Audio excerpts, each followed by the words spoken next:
earth, fire, air, water. Only the Avatar can master all 4 elements and bring balance to the world.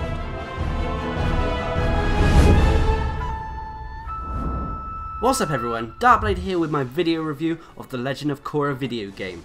The game was developed by Platinum Games, published by Activision and distributed by Nickelodeon Interactive. It was released on the 21st and 22nd of October for PC, the PlayStation systems and Xbox systems. The Legend of Korra is a budget downloadable title, which normally means games like this will have limitations. But Platinum Games have a very high caliber when it comes to making action games. With titles such as Bayonetta in their library, does this mean that The Legend of Korra is worth a buy? Now I'm going to assume that most of you have heard of The Legend of Korra or Avatar: The Last Airbender. For those of you who haven't, these shows depict a world where people have the ability to control various elements in that world, such as water, earth, fire and air. The Avatar is a sole person reborn to each generation who can control all 4 of the elements and bring balance to the world. The story in the Legend of Korra video game is set in between the 2nd and 3rd season of the show.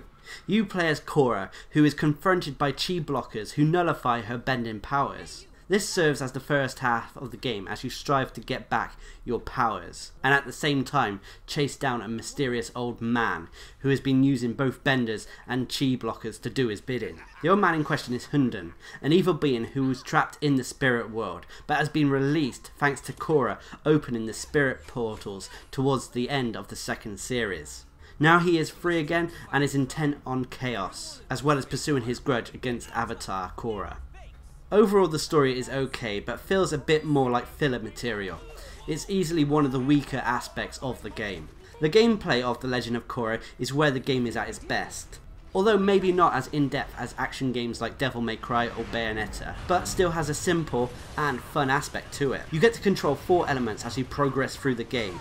Water, which gives you fast attacks that have more range than the others. Earth, that gives you hard hitting moves, but in return the moves are actually quite slow.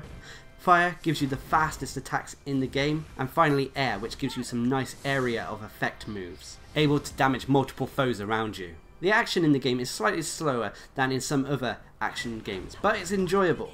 The enemies you fight are lacking in variety, but can provide a challenge on the harder difficulties. I didn't find the game hard, especially once you've leveled up your abilities and purchased talismans from the spirit shop.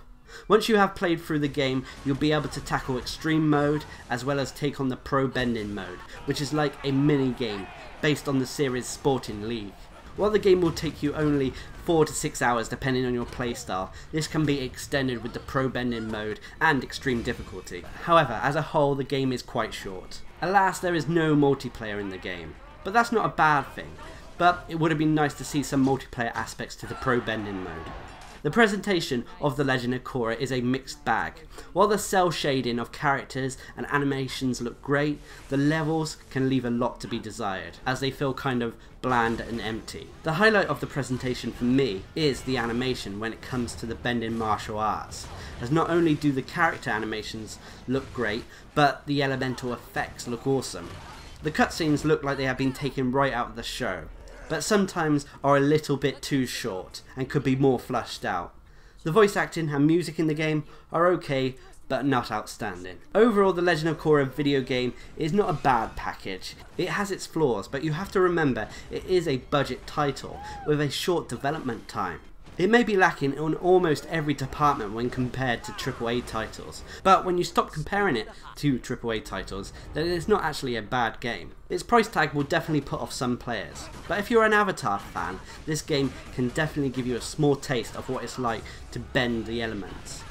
If you have some spare cash and love Avatar, I would go for this game. If not, then I would hold off for a price drop.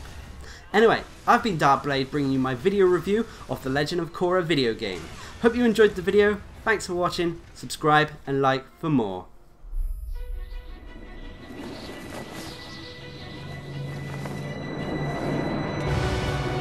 Give it up, Khonshu.